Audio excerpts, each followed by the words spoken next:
Hey guys, it's Matt. This video is about talking to your body. Can you talk to your body? Is your body you? Where's the line maybe between consciousness and body? We'll discuss all those different things. I've been talking to my body and I'm getting results. I'm not joking in any way. This is not a joke, Matt. This is such a strange topic. You better bring the jokes down to a minimum. You need to act a little bit more professional. Maybe I do in the beginning, so people take this seriously if they're looking for a stove video. But I'm sure there's going to be a lot of other topics. Might as well start with this one, and then we'll get into the relationship between the consciousness, which is your spiritual self, or a representation of your spiritual self here on this place called Earth for humans, and body itself. Where's the line drawn, etc. The other thing to talk about is the consciousness, or the interface, or what's supposed to be the interface, in my opinion, between spiritual self and our representation here on Earth. How much of consciousness in most people has been hijacked by the ego or by the download? So is the consciousness even a true and a literal representation of spiritual self? That's where it's maybe been cut off or horcruxed. Harry Potter horcrux. We'll talk about that. But first, our good friend Michael emails me, Matt, how come you're not talking about this? Then he sends me the news, and I'll tell you about the news in just a second. But I said, Michael, I don't keep up with this horse shit. First of all, how am I going to keep up with everything? Second of all, I haven't looked at a news website in over a month. As I've said, every so often I do check out like CNN.com to make sure, just so I don't embarrass myself in whatever the video topic is. For example, today, if I'm going to talk about how you can have a dialogue with your body to get results and talk to the body, is it Dr. Doolittle? Maybe it's a truth drop. Talk to the animals. If I'm going to do that, and say like there's been a breaking news story where like Chicago no longer exists, that would be an embarrassment. So I do need to check CNN.com more often, but I haven't done that for like a month. Well, get to the point. Well, Michael informs me, and I'm very proud. This is the real, remember our slogan, real news that matters to you. Japan now has landed on the moon. But identical. India, 8 or 9 months ago. Now, Japan has landed on the little problem with the rover, and we wish them the best. This is real news that's important to you. Matt, the list is growing. Was it China a few years ago? And then India just about or less than a year ago? Now Japan. Do you think any of them, Matt, though, have really done it? No, I don't. I think there's some kid in Nebraska, with those slingshots. In some states, they call them a wrist rocket. Slingshot's got the rubber band shit. Whatever. If a kid puts a rock in a wrist rocket, aims it up towards the moon at midnight, I think that rock gets closer than what Japan or India or the United States. No, the kids rock. Well, they do. Maybe Elon Musk sends his space shuttle up there or whatever. It goes to the outer atmosphere, like the end of The Right Stuff, the truth drop at the end of the movie The Right Stuff, when Chuck Yeager, let's see what this baby can do altitude wise, and it just can't go any higher. And yeah, major league truth drop at the end of The Right Stuff. All right, in terms of talking to your body, let me tell you what's going on with me right now. And if anybody has actually ways to help me out in the comments, please do. One of my ears has been clogged for months. I mean, easily longer than 6 months. Now, I can hear fine, but when I wake up in the morning, give me a few minutes, guys. This isn't terribly exciting. I need to give you the background on this before we get into the other parts of the discussion. I wake up in the morning, I can't hear right for a minute or two, especially if I sleep directly on it. And then I pull on it and all sorts, and then eventually it opens. I still, you hear things rumbling around in there. Okay, make a long story short. Initially, I thought it was wax. It has nothing to do with. I'm pretty sure it's sinus. I've sniffed. I completely stopped sniffing. And guys, I got to give you these details. This is very important in terms of the Dr. Doolittle talk to the body, talk to the animals type thing. Okay, I stopped sniffing. I think that helped. You know what really is helping me out? And I haven't gone to the doctor. That's the last resort for me. Of course, it's the last resort for many of you. But I've found out that when I've sneezed a bunch of times, a lot of sneezing during the day, it seems to clear it out. Or if it was slightly infected, it seems to get it out. So I'm starting to talk to my body, okay, and it's starting to actually pay off. Now, it's not as simple as just saying body. We need to sneeze a lot to get this sinus. The nose, ear, and throat are all connected, of course. So if it's clogged, you can get, I don't mean to be gross, I have to talk about it. You get the mucus out. So I started trying to talk to the body, and I'm just starting to get results now, but it's not as straightforward. And I have other examples, guys, where this has actually worked, but this is just the one to start off with. I guess maybe selfishly to see if anybody has any ideas to get this sinus clog out of my ear, which is it's months and months now. I can, again, at this point, I can hear fine. But if I like lay down on the couch or something and all of a sudden, boom, it'll clog right back up because there's stuff in there. So I've said, body, if you don't want to go to the doctor, do you, body? You don't. The next step, someone said you need to take Benadryl to just dry you out, Matt. I said, we don't want. I said, body, you don't want me to put those nasty pills from some Pfizer drug company or something into you, right? You don't want that, do you, body? We need to start sneezing more, body. We need to sneeze big time 3 times a day. Brings the mucus up, okay? So at first, for weeks, it's just starting to get better. For weeks, it was like I would go to sneeze. I normally know I would sneeze, and I wouldn't. It would stop.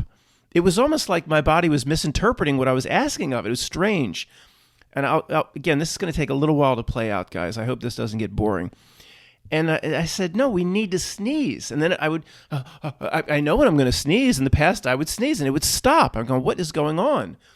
Is my body missing? It's either my body's fighting with me, saying, I'm not going to give you what you want, you son of a beach. I thought that for a few reasons, but I thought maybe it's misinterpreted. Maybe you just can't speak English to it.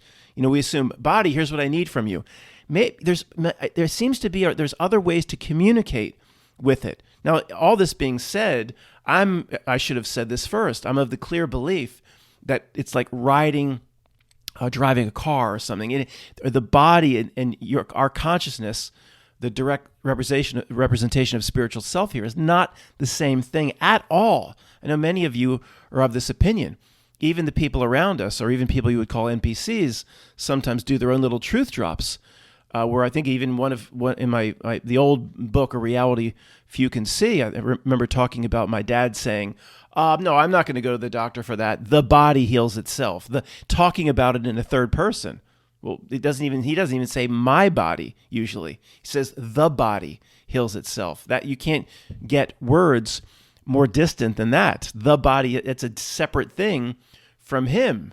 Anyway, back to my ear to make this story as short as possible. I would sneeze a few times a day, but many times I would go to sneeze knowing I would sneeze and it would stop unnaturally, like my body knew or was misinterpreting what I wanted. Okay, that's the key part that's coming up soon. So then I still think I have to talk to it in English. I start talking to it. Body, this has been going on for months. This year, who knows if it's going to eventually damage my hearing, if it's slightly infected. You want to go to the doctor? Is that what you want? You talk to it like a little kid. Is that what you want, body? Now, I don't think English is the best way to communicate with the body, my body. We'll talk about that. But I had no other choice, and I'm starting to learn different techniques now. It's like, is that what you want, body? You want to go to the doctor? Or somebody said to bombard you with Benadryl to dry you out. Is that what you want? Maybe some Johnson & Johnson or Merck or Pfizer pill made in the back alleys of Bangladesh. Who knows what chemicals are in? You want me to put this chemical in you? Should hold the Benadryl up to the mirror and say, is this what you want? Is this what so that sort of thing happened. And it still would be, I go to sneeze, no sneeze. And then I try to scold it. That wasn't working. So I'm like, wait a second. Maybe it doesn't understand English, So this is ridiculous, guys. I know I'm trying a lot of different things. This is the old guard. It's like, I can see you trying that, Matt. It's not as ridiculous or as crazy as it seems. Hopefully there isn't a family member listening. I would say, body, this is what we want. And I would act it out. I'm not joking. I'm starting to get a little bit of results. There's other things where I've had major results. So if this seems crazy, stick with this. I would go, body, this is what we want. I would go, chew, chew, chew. I would start acting it out. So maybe it understands this. I'm not joking. Why do we think it would understand English? Really? Think about that. Why? It's not, look, the old guard would agree with me. It's not you. It's something, okay, but we love it. We have to respect it. We have to nurture it. It's a symbiotic, hopefully, relationship. It's parasitic, I guess, with a lot of people. Symbiotic. We try to nurture it, of course, and do what we can for it. But I start acting it out. Chew. I think it's I'm just like tapping myself saying, look, we'll talk about different techniques. The key part here is, do you have any ideas? When you communicate with your body, and a lot of you are very intuitive in a lot of ways and far beyond what I can come up with, I get the sense it does not understand English, or that's not the best way. It's very distant communication. There's ways to tell it if you wanted to do something, or rub the skin, or I don't really. This is all new to me. So I'll look to your comments there. Let me give part 2 where it really worked for me. Okay, guys. This is a very important topic, assuming that we can actually find ways to communicate with our body. Let's say there's any part of this that has merit. Is it important? Yeah. Yes, very. It's not. I doubt this would be a section in the New England Journal of Medicine, or the AMA is going to come with a big endorsement, knock at my door like with a big check from Publishers Clearinghouse, or Mandela Effect at American Family, Ed McMahon. It not very endorsed, which means if it's not endorsed by that system, means you're onto something. Exactly, the rule of opposites. I don't mean to get gross, but I have to communicate the information. I'll be as delicate as possible. Okay, if you're not eating or something, I'm not going to get that gross. Just going to say, I have learned, or the bowels listen to me via my body. Okay, my bowels. Okay, I've certain things when I go out to eat that I don't, I'm not going to get those drugs that are on TV or whatever. I'm not, but when I go out to eat, I have a lot of problems. All right, move out of my way, O.J. Simpson running through the air. Okay, you got it. Okay, there's a lot of things I eat now. Now this did not happen to me 3 or 4 years ago. Just in the last 3 or 4 years. Who knows what chemicals or what crap they're putting in the foods. It's not just McDonald's, of course. It's almost even Wawa. Anytime I go out, okay, Matt, we got it. All right. Now, I will tell sometimes I'll eat something and I have to go, oh gosh, I got to get to the post office by 4, whatever it may be. Now, I've been doing this with my body for a long time now, since this kind of started, this 3 or 4 years ago. Said, if you have an issue with that food that we ate, I need to know now. I need to know before now, there's nothing worse. And I mean, there's nothing, this has happened to me many times. There's nothing worse than being in a darn traffic jam. And after the McDonald's, I mean, it's like, oh, it's nothing. I'm telling you, my body is listening to me in this regard. I said, I need to, it'll sometimes 20 minutes after it will do what I ask in terms of the bowels. I'm sorry. Okay, I'm sorry. I've had other things where I've posited, here's what we need to do, or you need to tell me now. I'm going out for an hour and a half to do whatever and whatever. So I don't want to be in the middle of running around, and if you live with whatever it is you don't like from Wawa for an hour and a half until we get back. Then you understand. It's Matt, you're talking to it like a child. No, but I'm more respectful, but I'm making a point in terms of this presentation. The point is, guys, in terms of, we all go to the bathroom, I'm sorry. In terms of the bowels, this is actually working, right? The bowels, it's changing up over time in terms of what I'm asking it. Okay, no more details, but I'm telling you that my bowels will adjust to what I need and want based on what I've asked it to do. I have many more examples here that you don't want, but I figured years ago, if it works for this, talking to the body, asking then where's the limit on where it doesn't work? Not that the body or my body can do anything, regrow a new arm. It's not going to be able to regrow a new arm like a chameleon lizard or whatever, or regrow a new tail. But there's things where, yeah, you can tell it what to do. Now, the second part of this is English is not a good way of doing it. I don't know. Somebody out there listening to this knows how to communicate with their body that is not just talking to it. All right. That's why, I don't know if it was clear what I said before. The more I sneeze, the more the ear feels better. Therefore, if I could just sneeze a lot for 10 days, I think it would basically be cleared out, because I rarely ever sneeze. So I don't know if it was clear what I was saying. I was actually trying to show my body, here's what we want, acting it out like an idiot. If anybody saw this, chew. If anybody saw this, they'd haul me away. But I think it's starting to work. Now, Matt, you didn't act the bowels out, did you? Sit down and tell it? No, I didn't do that. I just kind of talked to it in English. But there's other ways. All I could do initially was just talk to it. Okay, body, need to sneeze 5 times a day. Need to blow this out 5 times a day. Can you do it? Not too long ago, I got the notion it doesn't understand English. So I act out the sneezes like an idiot. Achoo, achoo. Then say, well, how do I tell it we need 5 sneezes a day? Like tap on the back of my hand, tap 5 times. I'm trying different things. What are your, I guarantee there's some people out there listening to this that know what I'm talking about, that have techniques or something they can share in the comments. Guys, how many times have you heard me say somebody stumbling upon this video? Like 1,000, Matt. But it's funny. It's funny every time. And let's do it again in this case. So somebody stumbling upon this, or my uncle, Matt has this YouTube channel. Let's check out the first video. Matt, this would be tame compared to you'd be lucky if you found this one as the first one. So let me get this straight. You are not your body. You're a consciousness, which is some sort of spiritual representation or spiritual manifestation, so you can interact in this plane of existence for humans called Earth. You're inside this thing you call rent-a-car, called a body. You can't really communicate. You try to communicate with it like it's a separate thing, of which nobody else does. It's certainly not recommended or endorsed by the American Medical Association or the New England Journal of Medicine. And then you realize, if I can get this straight, that it don't speak English right, don't understand the Stephen Hawking voice box. The voice box, it could be a truth drop. It could be, I'm not going to do it. It could be the way to communicate directly with the body through the Stephen Hawking voice box. So then let me just get this straight. You and your Jimmy rode all the way up here to no appointment, no nothing. You think you can just communicate with your body and it's going to listen. Yeah. What's the problem? Oh, you suggest one of those drugs on television, and you're really smart. You think 22 Mile to Davenport. So one of those drugs where it's every other commercial on television, where the first part of the drug tells you about the drugs. Oh, Zampic or whatever, and the back part tells you how it's going to kill you. First part tells you about what's that movie from? First part tells you about the drug. Back part tells you how it's going to kill you. First part tells you about the drug. Back part tells you, you'll never get those side effects. Matt, if it's 1 in a million, they have to report it. We need to do another whole video on why those side effects are in those commercials. It's a very dark reason, when every single drug company could now have a commercial at the end just says, every drug has side effects. Please ask us for the list of side effects or check with your doctor. Every commercial could end that simply.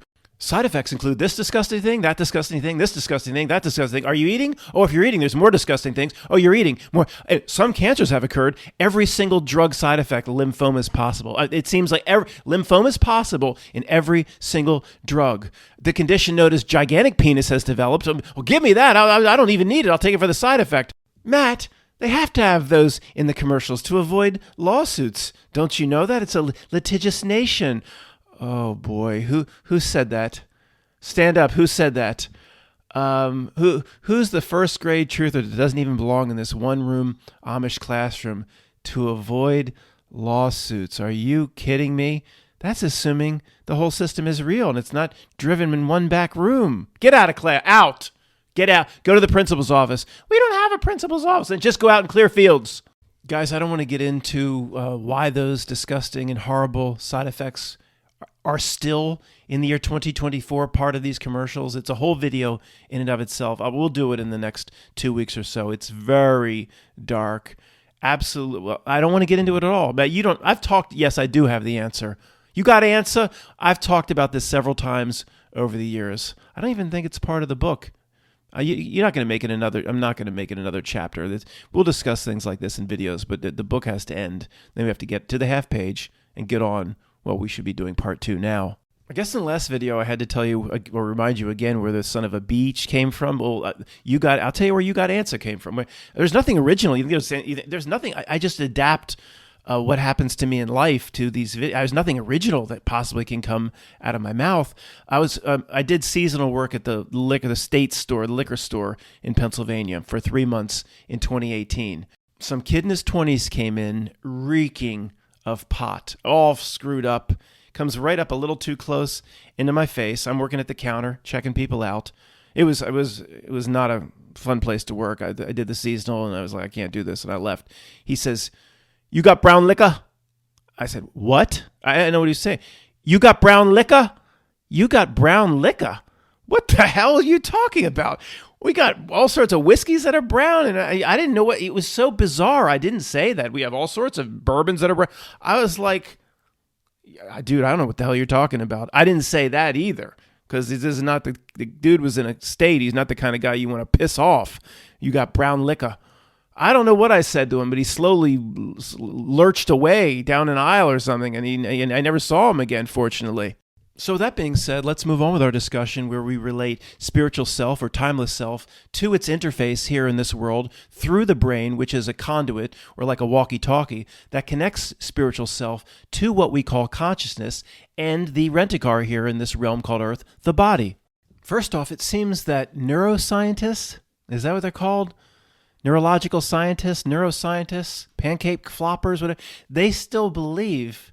Well, I can't say all of them do, and I only looked into this maybe 2 or 3 years ago, but if this is what they were saying a few years ago, they're probably still saying it because they've always said it, that the brain is responsible for consciousness. This is an absolute joke to people like us in the old guard. You can see right through it. That's impossible.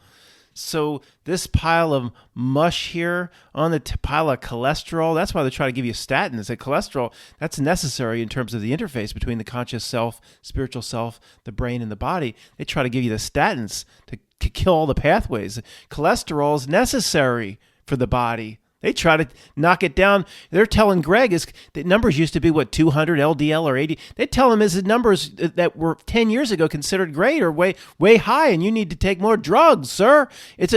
Sorry to stray. This thing called the brain, the neurological scientists, pancake floppers, they still believe this thing. Look at it on the table here. Righteous bucks. Look at it on the table. There's no possible way that's responsible for consciousness. I'd bet anything. I'd bet you $5. But what do you think the brain is, Mr. Helper, Mr. Wizard? Well, I think it's like a walkie-talkie. I think it's an interface. I think it's a way for something that doesn't fully exist in this plane of existence, something that's not fully material, to interface, to have this experience. It comes in or works through the brain, of course.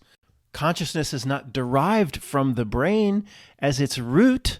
I mean, how do you know, Matt? It's just because it's obvious. I mean, the more science is a trickster, the more you dive into the science, the more you'll be convinced, the more you won't be able to see the forest through the trees.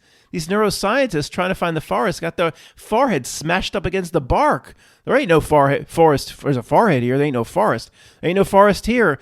Sir, your forehead is smashed against the bark. You can't see the forest. Your head is, these neuroscientists are so close to it, they can't see the big picture. They can't see any picture. These are the dumbest smart people I ever didn't meet. But they're all smarter than you, Matt. They are. So what?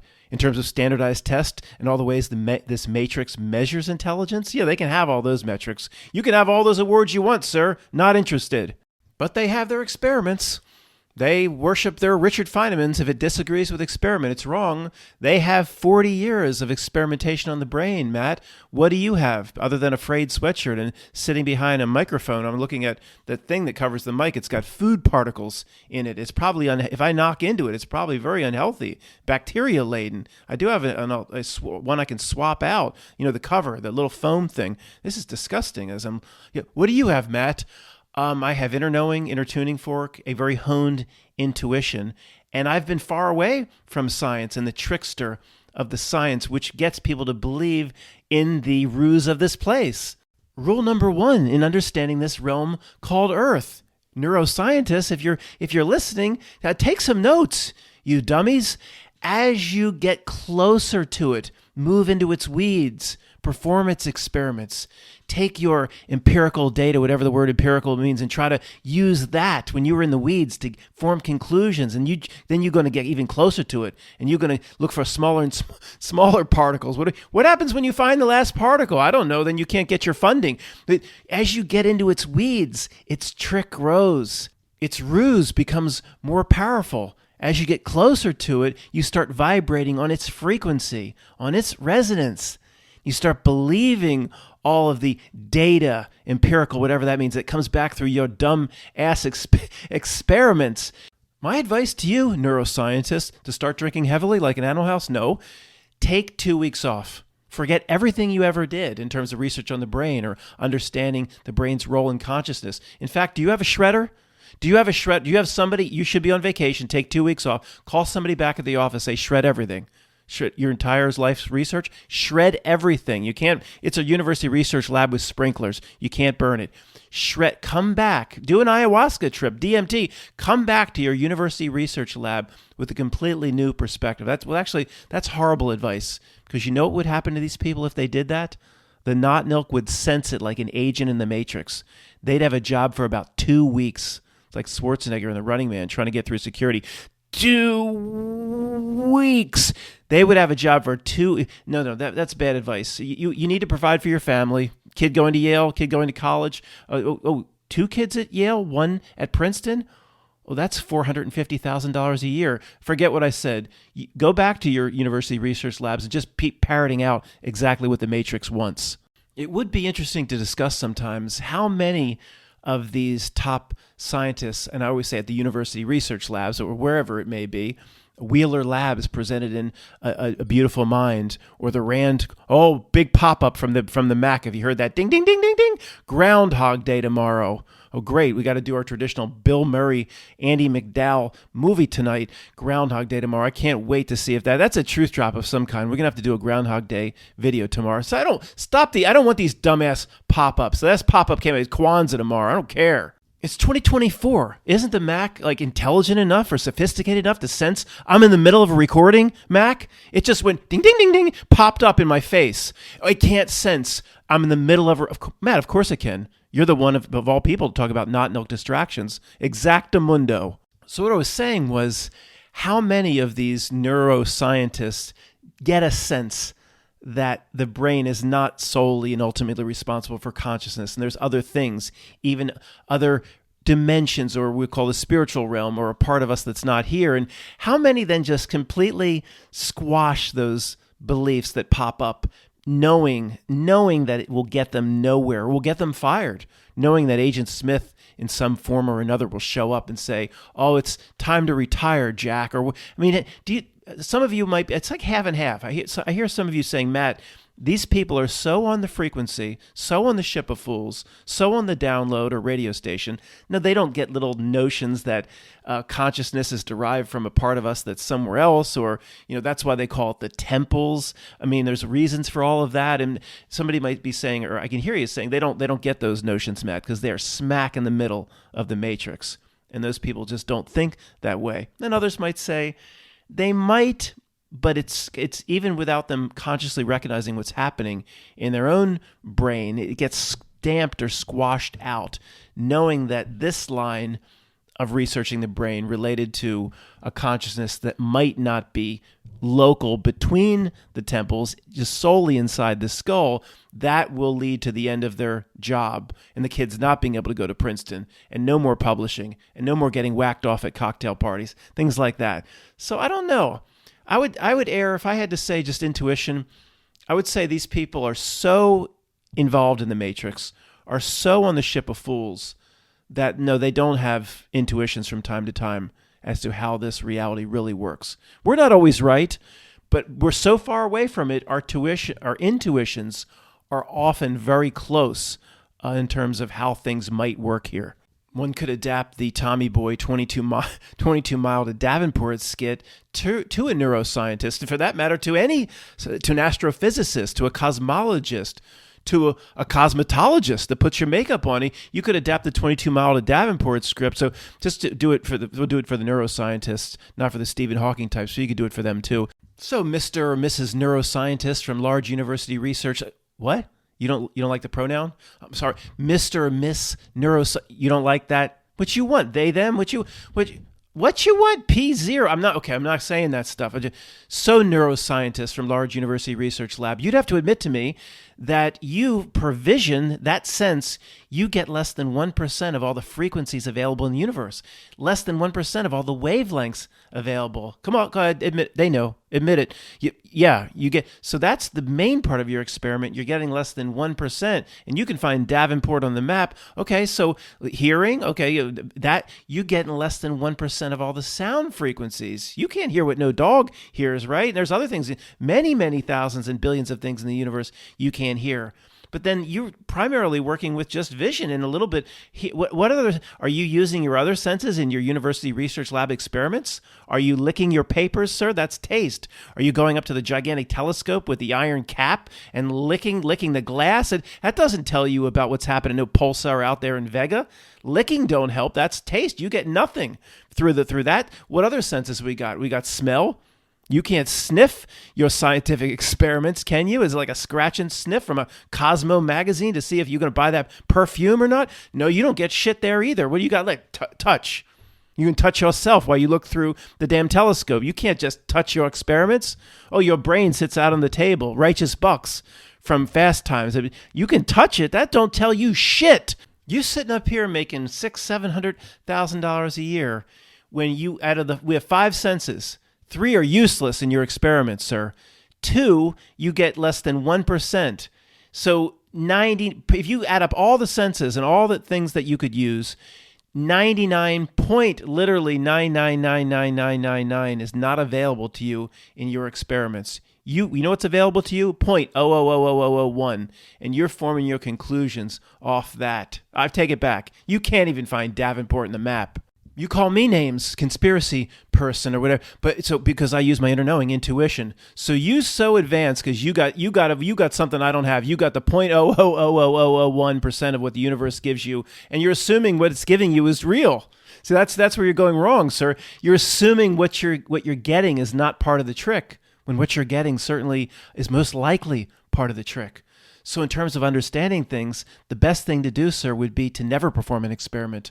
To run the other way whenever an experiment is put up on the table, whenever a petri dish is opened, to run out of the room. That is the best way to determine what's going on in this world. But we're just one of those people. Thanks for listening.